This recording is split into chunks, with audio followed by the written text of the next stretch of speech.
अस्सलाम वालेकुम। इस वीडियो में हम देखेंगे कि हिस्टोग्राम स्पेसिफिकेशन क्या होता है और उसको हम सारा उसका प्रोसेस देखेंगे। तो इसके अंदर अगर आपको हिस्टोग्राम इक्वलाइजेशन आती है तो फिर ही आप ये वीडियो देखें, अदरवाइज़ आप पहले हिस्टोग्राम इक्वलाइजेशन वाली वीडियो देख कर आएँ। मैं वैसे प्रोसेस बताऊँगी उसका भी, क्योंकि वो उसका बेसिक कॉन्सेप्ट है, तो बट मतलब इतना डिटेल में नहीं बताऊँगी मैं। तो इसके अंदर क्या होता है, आपके पास एक इनपुट इमेज गिवन होती है और एक टारगेट इमेज गिवन होती है। यहाँ तो मैंने ग्रे लेवल्स और उसकी फ्रीक्वेंसीज ले लिए ना। हो सकता है आपको मैट्रिक्स दिया जाए और आपको कहा जाए कि ये आपकी इनपुट इमेज का मैट्रिक्स है और ये आपकी टारगेट इमेज का मैट्रिक्स है। तो फिर आप क्या करोगे, और आपको कहा जाए कि हिस्टोग्राम स्पेसिफिकेशन इम्प्लीमेंट करें, तो पहले आप उसकी ये वाली वैल्यूज़ निकालोगे। अब ये वैल्यूज़ कैसे निकलती हैं? फॉर एग्ज़ाम्पल, आपके पास ये वाला एक इमेज गिवन है और आपको कहा जाए इसके ऊपर हिस्टोग्राम स्पेसिफिकेशन लगाओ और एक टारगेट इमेज भी हो ना। तो आप सबसे पहले ये वाला बनाते हो। इसमें आप पहले ग्रे लेवल्स चेक करते हो, उसके अंदर हाईएस्ट ग्रे लेवल कौन से तक जा रहा है। मतलब 8 ग्रे लेवल है तो 0 से 7 जा रहा होगा। नहीं तो एक क्वेश्चन हमें असाइनमेंट में ये भी दिया गया था, उसकी वैल्यू से 0 to 4 जा रही थी, बस 0 to 4 थी ना हाईएस्ट। उसमें लेवल जो हाईएस्ट वैल्यू आ रही है ना वो 0 to 4 थी। तो आपने ग्रे लेवल्स को देख लेने कितने ग्रे लेवल्स आपने 1 by 1 सारे लिख लेने हैं। 0 1 2 3 4 5 6 7 तक है, ठीक है। अब उसकी फ्रीक्वेंसीज देखनी है। अब देखना है अपने इमेज में 0 कितनी बार आ रहा है।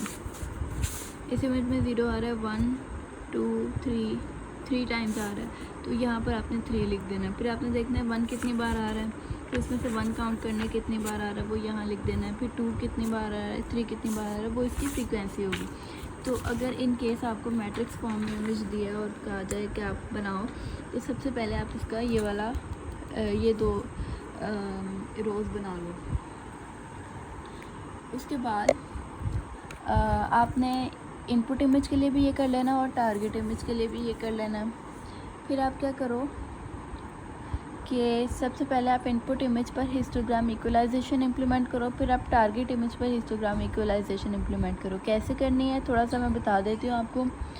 इनपुट इमेज पर हिस्टोग्राम इक्वलाइजेशन आप इम्प्लीमेंट करोगे तो सबसे पहले उसके ग्रे लेवल्स वाला जो होता है रो, वो सारी आप आर के वाले कॉलम में लिख लेते हो।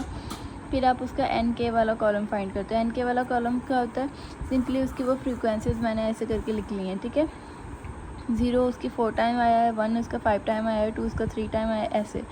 अब उसका हमने पीडीएफ वाला कॉलम फाइंड करना है। पीडीएफ वाला कॉलम क्या होता है, अगर तो आपको मैट्रिक्स का साइज़ गिवन है कि उसके नंबर ऑफ़ रोज़ इतने और कॉलम इतने हैं, जैसे 3 by 3 का मैट्रिक्स है तो उसके 3 रोज़ हैं और 3 कॉलम्स हैं, तो आप क्या करो 3 मल्टीप्लाइड बाई 3 करो, जो उसकी वैल्यू आए उसको यूज़ करो इसके लिए, पीडीएफ के लिए।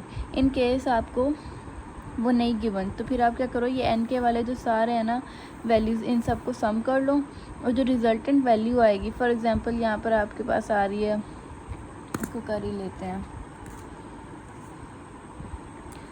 4 + 5 + 3 + 6 + 7 25 आ रही है इसका सम, ठीक है।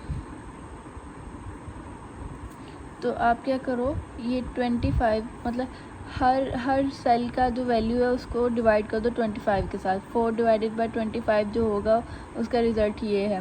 5 डिवाइडेड बाई 25 जो होगा उसका रिज़ल्ट ये है। 3 डिवाइडेड बाई 25 फिर ये आ जाएगा। 6 डिवाइडेड बाई 25 ये आ जाएगा। 7 डिवाइडेड बाई 25 ये आ जाएगा, ठीक है।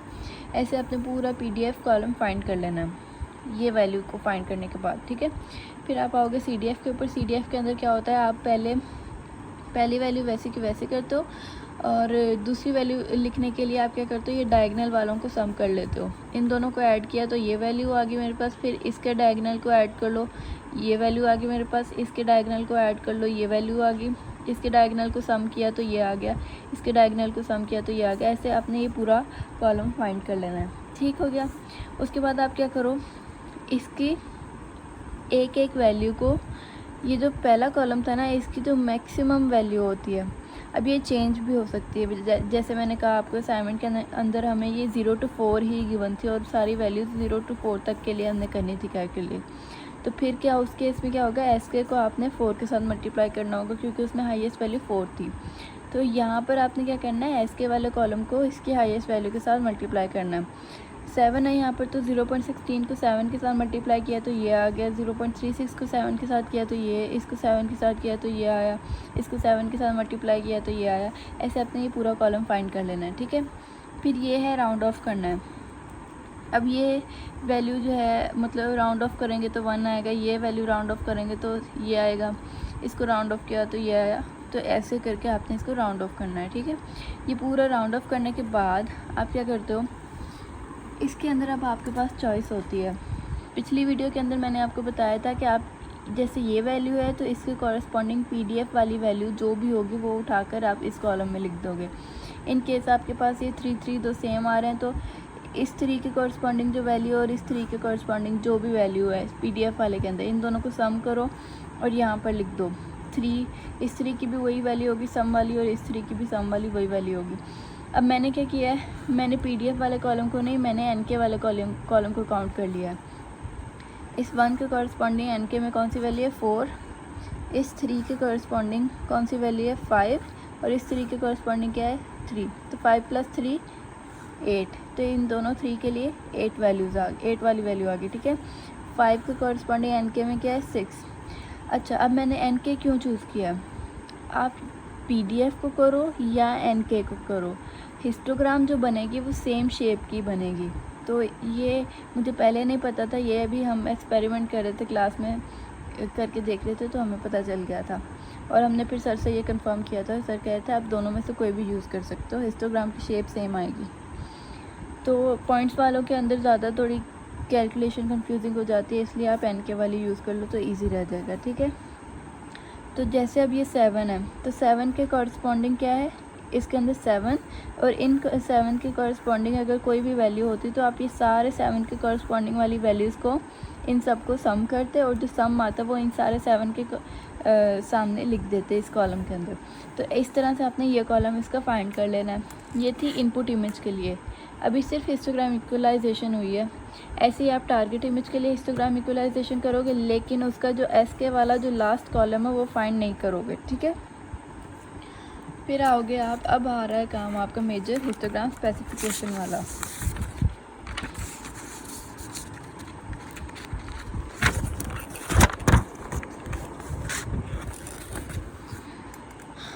अब आपने क्या करना है,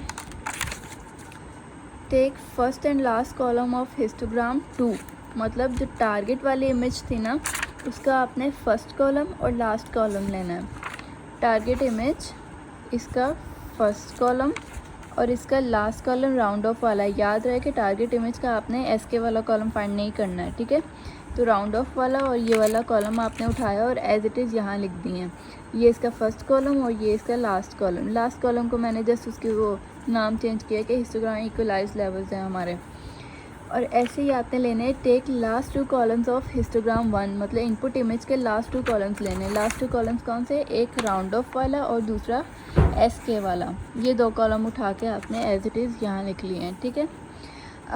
अब मेन काम है स्पेसिफिकेशन का। अब आपने ना एक ऐसे ग्रे लेवल और फ्रीक्वेंसी ये वाला आपने बना के रख लेना है। ग्रे लेवल्स आपके सिंपली यही वाले आ जाएंगे जितने आपकी इमेज के गिवन है, ठीक है, उतने ही आपने यहाँ पे लिख लेने हैं। नेक्स्ट आप क्या करो, अब उसकी फ्रीक्वेंसीज फाइंड करनी है। वो कैसे फाइंड करनी है, फॉर एग्जांपल 0 के लिए करनी है तो इसका 0 वाला देखो, 0 के कॉरस्पॉन्डिंग क्या वैल्यू है 1 का आप इन सब में से, इसके जो पहला कॉलम है 1 के लिए आप इन सब में से फाइंड करोगे क्या 1 कहीं पर है। यस, इसमें 1 है। तो आप क्या करोगे, इसकी मतलब एरो नहीं लगाना आपने, मैं वैसे बता रही हूँ आपको ताकि थोड़ा इंडिकेट हो जाए। 1 के कॉरस्पॉन्डिंग आपको इस कॉलम में अगर 1 मिल गया है तो अब 1 के कॉरस्पॉन्डिंग जो वैल्यू होगी इस वाले कॉलम में वो वैल्यू उठा के इस 0 के लिए लिख दोगे यहाँ पर।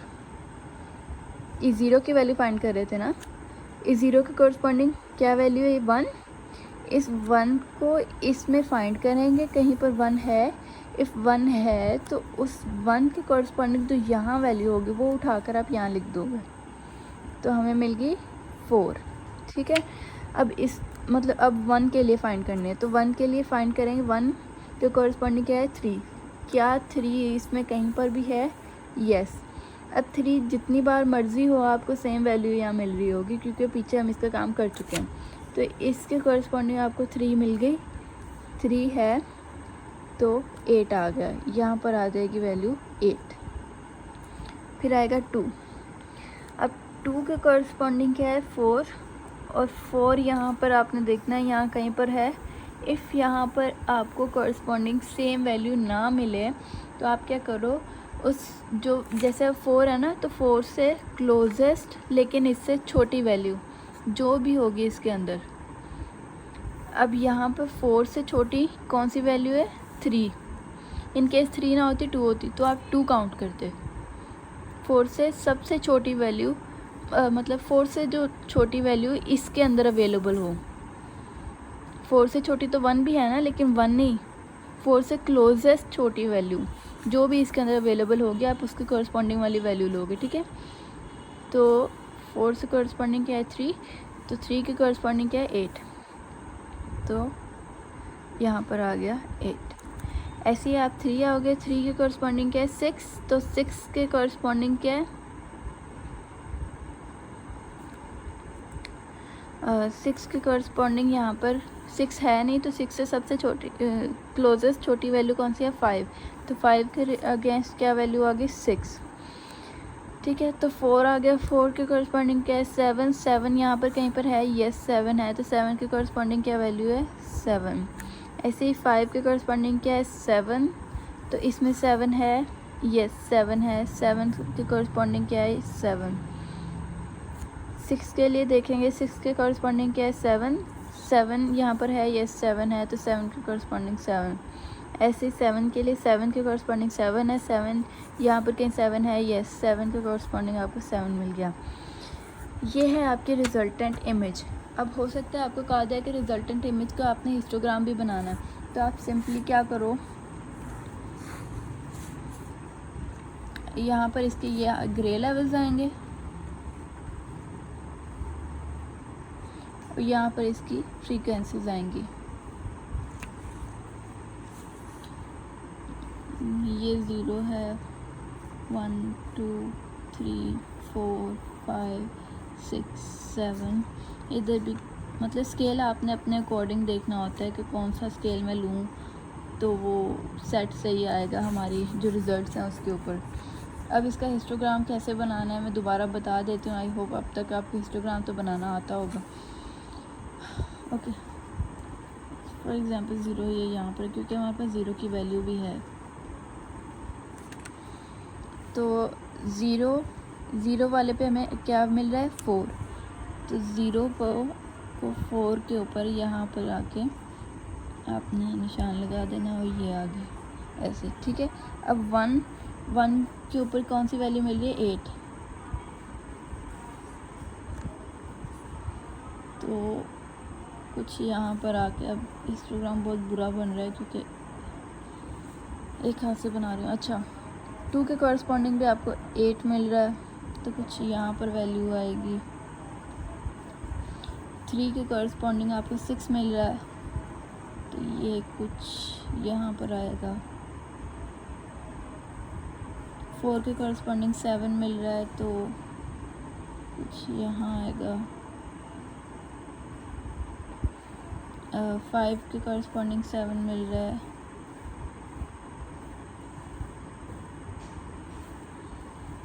6 के कॉरस्पॉन्डिंग भी 7 मिल रहा है और अगले की भी 7 ही मिल रहा है। तो इस तरह से आपकी हिस्टोग्राम बनेगी। तो हो सकता है आपको इसी के अंदर कहा जाए इक्वलाइज हिस्टोग्राम भी दें। ये तो स्पेसिफाइड हिस्टोग्राम है ना, हिस्टोग्राम मैचिंग के बाद जो हिस्टोग्राम बनी वो है, लेकिन हो सकता है आपको इसी के अंदर पूछा जाए कि आप इक्वलाइज हिस्टोग्राम दो, तो इक्वलाइज हिस्टोग्राम इस वाले कॉलम के अकॉर्डिंग बनानी है आपने जैसे पहले बनाते थे, और अगर नॉर्मलाइज मांगी है तो फिर आपको वो इस वाले के अकॉर्डिंग बनानी होगी। ये वाला स्केल यूज़ करना होगा, मतलब ग्रे स्केल ये है आपका, उसकी वैल्यूज़ ये होंगी। अगर आपको नॉर्मलाइज कहा गया तो आप ये वाली करो, अगर आपको इक्वलाइज कहा गया तो ये वाली वैल्यूज़ को यूज़ करो, अगर आपको स्पेसिफाइड कहा गया है तो जो एंड में हमारी ये वाली वैल्यूज़ निकली हैं ये यूज़ करो, बाकी ग्रे स्केल तो सेम वही रहना है ना। तो अगली वीडियो तक के लिए अल्लाह हाफ़िज़।